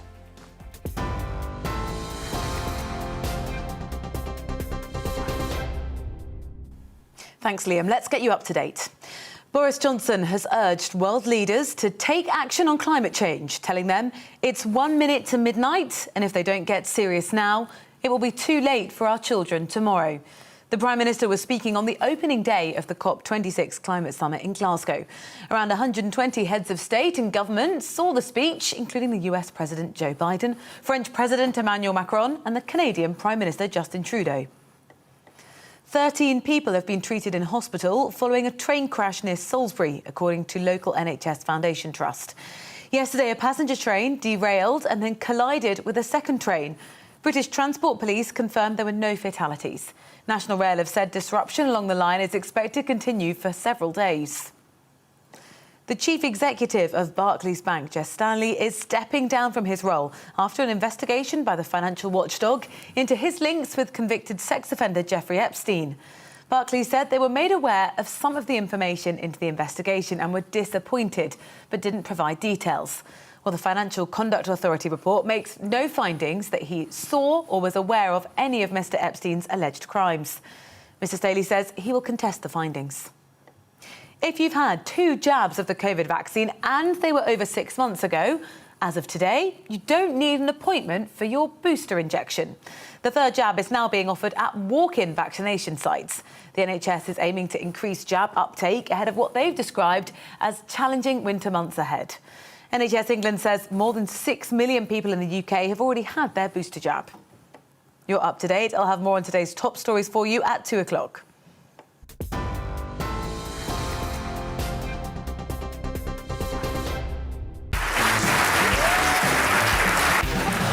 My name is Andrew Doyle. Join me every Sunday evening at 7 p.m. for Free Speech Nation. This is a show where we address current affairs and news stories of the week with the help of 2 wonderful comedian panellists. I brought in comics because I want to give it a lighter edge, and also they work for less. See you there.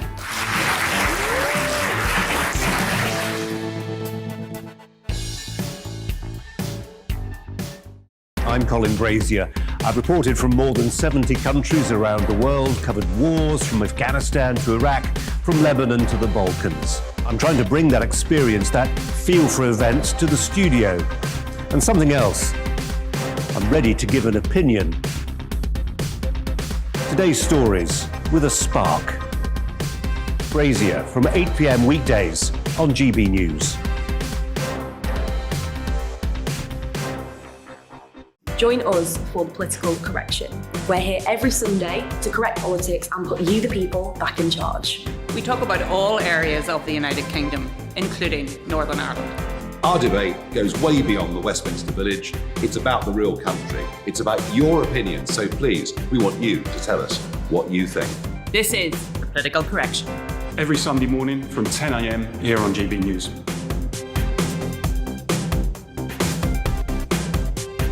Hi, I'm Patrick Christie's. And I'm Mercy Moroki. And we're hosting a show right here on GB News, 9:30 a.m. till 12 p.m. every single weekday. Call to the point. We're going to be talking about all the big issues that matter to you at home in Britain. Absolutely, whether it's holding politicians to account, discussing what's taking place in the Channel, banging on about law and order, we're not afraid to do the absolute lot of it. Yes, and if you're thinking it, you can guarantee that we'll be saying it. Make sure you're here 9:30 a.m. till 12 p.m. every single weekday right here on GB News for To The Point.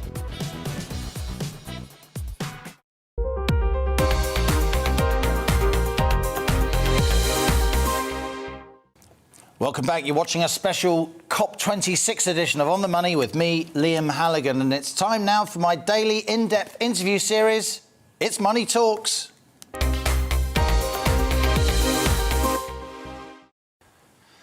Now, a couple of days ago, I sat down with the legendary Australian mining mogul Andrew Forrest, who set up both Anaconda Nickel and the famous Fortescue Mining Group. Forrest is now one of the world's leading advocates of hydrogen energy, and he backs in particular the use of green hydrogen produced by splitting water via electrolysis using electricity only from renewable sources. Forrest dubbed so-called blue hydrogen the production of which involves fossil fuels, as purely marketing and a con. And yet blue hydrogen is at the heart of the UK government's recently unveiled hydrogen strategy. Visiting the UK for the COP26 summit, Forrest has just teamed up with JCB, a leading UK supporter of hydrogen fuel, with a British construction manufacturing firm signing a deal to buy 10% of Fortescue's global green hydrogen production and manage its UK-wide distribution. It's a major landmark deal. So sit back, pin back your ears and take a listen to Andrew Forrest, known to his friends as Twiggy. Andrew, did you always want to be an entrepreneur? I suppose I did. You know, Mum used to tell me that even as a little kid, I'd kind of swap and exchange transistor radios for a pair of tennis shoes, or, you know, always bartering here and there. I just really enjoyed it. You started your first mining company, having grown up in Western Australia, rural, outback kind of environment. You started your first mining company in 1994, Anaconda Nickel, and you really started by mining iron ore, then the Fortescue Mining Group, and shipping it to China. Did you know around the turn of the century when you started doing that China would emerge as the world's biggest economy, as it now is on quite a few definitions? Yeah, look, I'll answer that question. I did start Anaconda Nickel, extremely complex, metallurgically difficult, but wonderful, wonderful project, which is now one of the largest nickel and cobalt, you know, battery metals in the world. You know, I've got a few scars to show for that. I got turfed out of that company. It's now someone else's really successful company. So then I went off and started Fortescue. And I started Fortescue because I'd been travelling to and from China for about 33 years. But, you know, just after I left Anaconda, I went back to China and I was completely amazed at their plans, their appetite to leave a better future, a stronger standard of living than what they had for their kids. And they even had this dream that in their kids' lives, maybe they could even get their kids up to roughly a Western world standard of living. And I thought, these blokes are going to need a hand. I mean, they're not going to do that on their own. They're going to want resources. And so I went back to Australia and started an iron ore company, and, you know, the rest is history. On most definitions, you're Australia's richest man. You're a multi-billionaire. You want to turn Fortescue, though, into a mining company that produces net zero carbon emissions by 2030. That's way ahead of any of your competitors. And some people would even wonder why a mining titan is interested in net zero. We're going to talk about the how you think Fortescue can get to net zero so quickly. But let's just start, Andrew, with the why. Okay, so it's a really great question. I started to noodle with hydrogen when I was a kid, like any other kid, kind of amazed that you could take something out of water, something from water you could actually burn. I mean, how does that work? And then when you burnt it, it released a whole heap of energy and it went back to water. And I just thought, oh, mate, this is Harry Potter. I mean, this is too good, you know? And I just started to look at it more and more. And then about 11 years ago, Fortescue started to investigate hydrogen really seriously. 5, 6 years ago, we started biotechnology as a plan B for hydrogen. Hydrogen's got this little issue. It's difficult to store and difficult to transport in bulk. But as ammonia, you can do all of that really You can convert the hydrogen that you create into ammonia, which is a liquid, which then you can move around. Yeah, so exactly. You just add a bit of nitrogen from the air into the ammonia, and honestly, per cubic metre, you're transporting as much hydrogen as ammonia than you would if it was pure hydrogen. It works super well. And so I thought, okay, so that's our plan B. Plan A might be pure hydrogen one day, but we've got a plan B. Let's go hard. And at the same time, I thought, you know, I got to dig under this environmental stuff. I got to really seriously educate myself. I don't want to be this vapid rich bloke with an opinion. I mean, I want to know about it. So I sent myself back to school for 4 years. Tough 4 years, actually, now that I look back on it. It was a PhD in marine ecology. And I thought that, you know, the problems of the oceans would be like overfishing and plastic, and they are. But the elephant in the room was global warming. And what that's doing to oceanic wildlife was just shocking to witness. And I thought, oh, it's not going to be long before it does it to us too. And so I came out of that PhD and I thought, right, we've got to move away from fossil fuels. It's going to wipe us out. I mean, I'm seeing it firsthand with the oceans. It's going to happen here. You know, we've got to get after this hard, but with another fuel. And of course, our old friend, the miracle molecule, came up hard. You know, go back to hydrogen. And that's what we did. As an entrepreneur, to your fingertips, you've launched more there into the how, but I still want to know why. Everyone can see that ocean levels are rising, but are you absolutely convinced that climate change is happening because of man-made global warming? I think the worst things about global warming is what you can't see. I mean, you can see those massive bushfires in Australia and California. You can see sea level rising. You can see all of the temperature variation.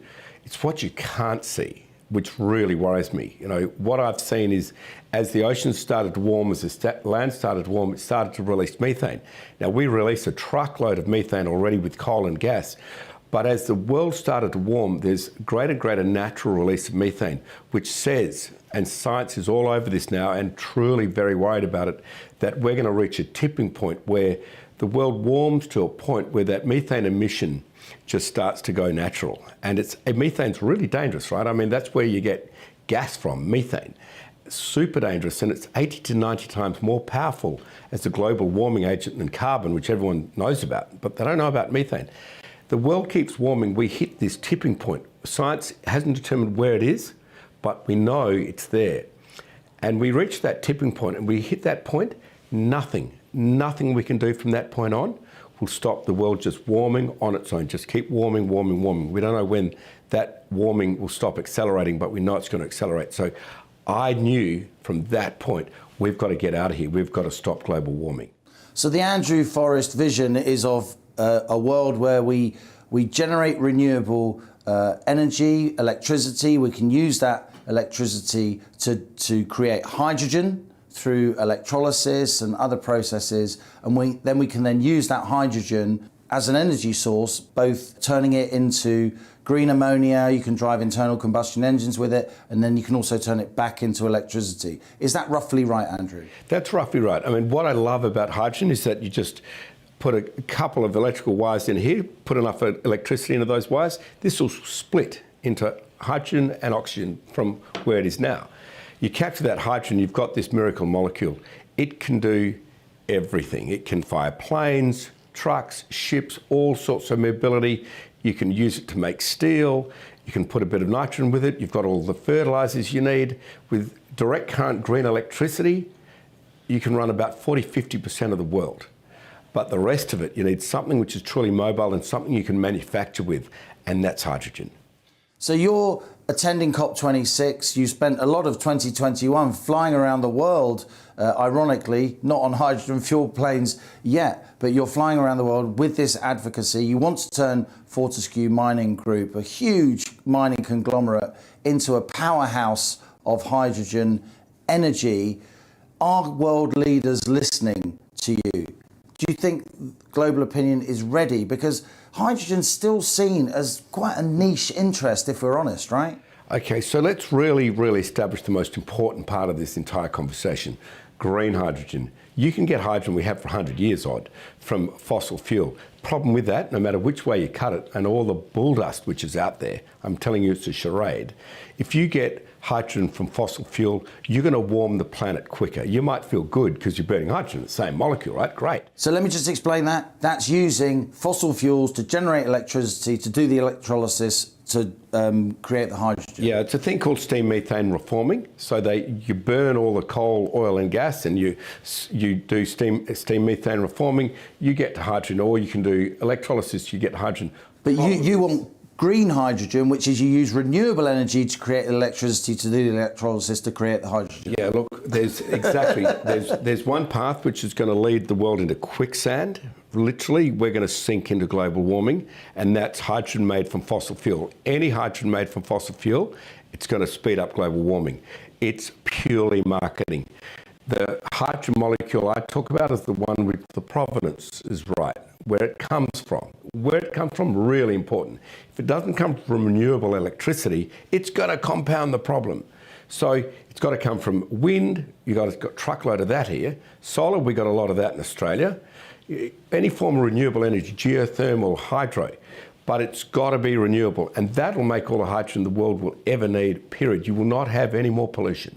See, this is the thing, Andrew, the whole green agenda, a lot of GBNews viewers will be thinking, oh, it's all about posh people virtue signalling. They want to take away my van. They want to hit my livelihood. Boris Johnson saying no more new diesel and petrol vans and cars by 2030. Yeah, but the electric cars are really expensive. Rip out your gas boiler, that's going to cost 15, 20 grand, which I haven't got. For a lot of ordinary working men and women, this whole green agenda is just a posh people's game. Okay, so this is where I want to speak to all those people. On a show like this, go green because there's a buck in it. Go green because your standard of living will sure be higher. We know that for sure. But it'll be cheaper. Rip out your gas boiler, leave your gas boiler there. Just make sure it can take hydrogen gas. If it can take LNG, it's going to take hydrogen gas. Make sure you don't buy the bull dust gas, which is hydrogen gas from fossil fuel. That's just going to make it worse. But by that stage, you're going to have abundant green hydrogen, provided we get the policy settings right now. As far as the posh man's game goes, I got to tell you, this is everyone's game. We're all in this. We're all in this. The world is globally warming for everybody. Now, do we have to suffer for that? My argument is saying, if you aren't going to eat, you aren't going to travel, you aren't going to do this, you're just the fossil fuel's best mate, because actually you will. And what you're saying is, if I really cut down, if I really do nothing, then I'll make a difference. No, how we make a difference is by getting out of fossil fuel, getting out of manufactured products that use it, and getting into totally green products, which we now have in abundance. I'm not talking something which is going to run out. Fossil fuel, it's going to run out. It's getting more expensive. You've seen this here in Britain. I'm talking about something which is infinite. 75% of the universe is made from hydrogen. Most of the world is hydrogen. We're never, ever, ever going to run out of it. Let's get onto it. It's going to be cheaper than oil and gas. But while oil and gas slows us up, oil and gas says, no, look, let's slow up here. Look, it's going to be too expensive for you, or it's a rich man's game, all that rubbish. They're just standing on the hose of what's good for every single person in Britain. I happen to agree with you that hydrogen is an incredibly interesting energy source, and clearly you've put in a huge amount of work, and you are putting your company on the line here as well as your reputation. But I put it to you, Andrew Forrest, with all due respect for what you've achieved and what you want to achieve, we're too late. We're not doing hydrogen filling stations around the UK as we head for 2030. We're doing straight electricity filling stations. The infrastructure we're going for is not a hydrogen infrastructure. You're going to have to literally turn around the oil tanker at this point. It seems to me that this hydrogen advocacy lobby is about 10 years too late. Yeah, so what happened with the battery lobby and the electric car lobby is they lined up with the fossil fuel lobby, because it's going to be a lovely big illusion. You can plug in your car, but the smoke comes out of the stack somewhere else. Mightn't be in your garage, but you created the same carbon, right? So it's an illusion, it's a fake. Now, look, I am speaking to leaders all over the world, and they're starting to get it. They're starting to get it. Actually, that was a bit of a con. And hydrogen from fossil fuel, that's an even bigger con. When we've got all the green energy the world could ever need, why not just use it? Green electricity, I mean, let's have that straight away. Green ammonia, let's fire all our ships, everything else, our trains on it. Green hydrogen, everything, trucks, cars, planes. So if you've got that solution, it's not too late. It's never too late.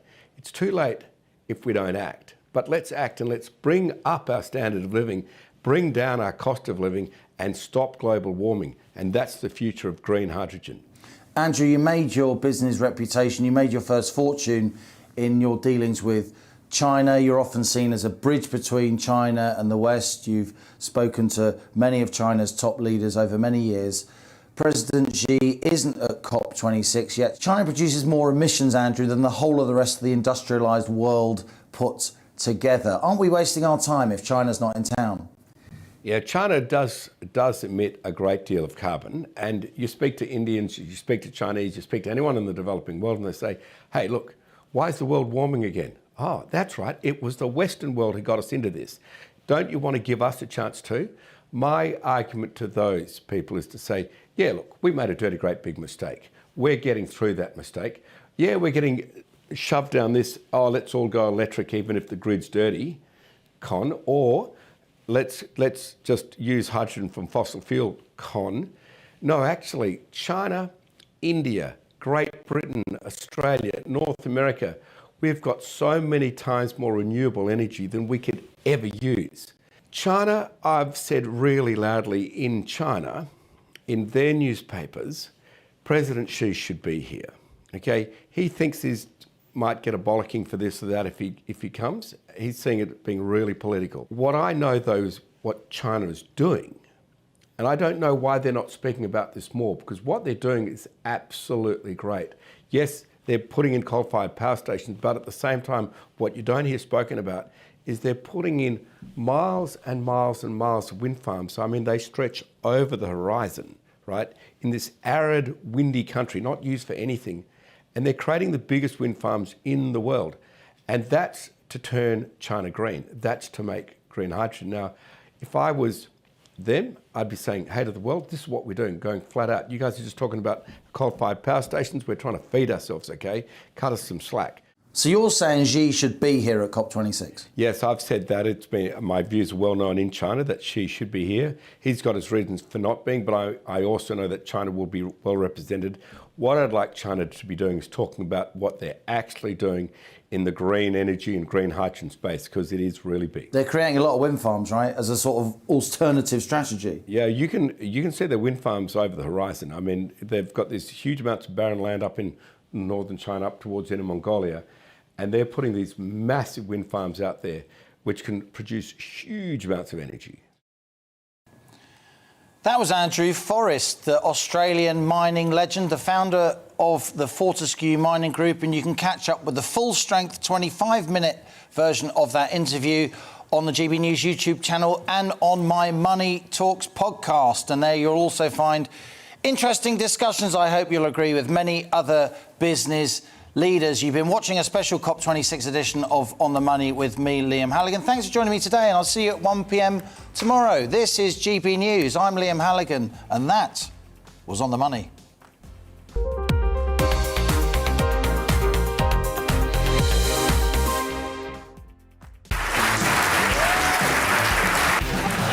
My name is Andrew Doyle.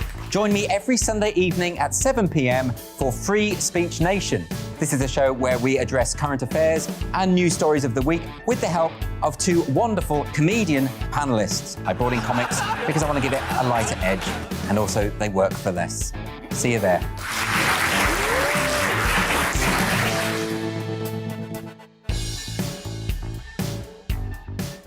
I'm Colin Brazier. I've reported from more than 70 countries around the world, covered wars from Afghanistan to Iraq, from Lebanon to the Balkans. I'm trying to bring that experience, that feel for events, to the studio.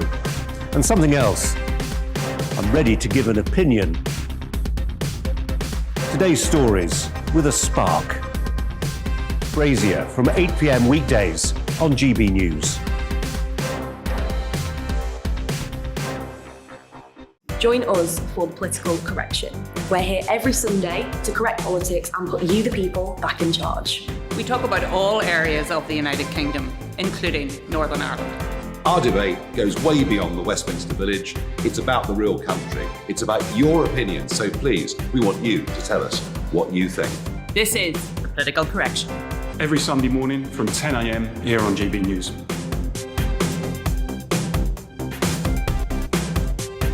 Hi, I'm Patrick Christie's. And I'm Mercy Moroki. And we're hosting a show right here on GB News, 9:30 a.m. till 12 p.m. every single weekday. Call to the point. We're going to be talking about all the big issues that matter to you at home in Britain. Absolutely, whether it's holding politicians to account, discussing what's taking place in the Channel, banging on about law and order, we're not afraid to do the absolute lot of it. Yes, and if you're thinking it, you can guarantee that we'll be saying it. Make sure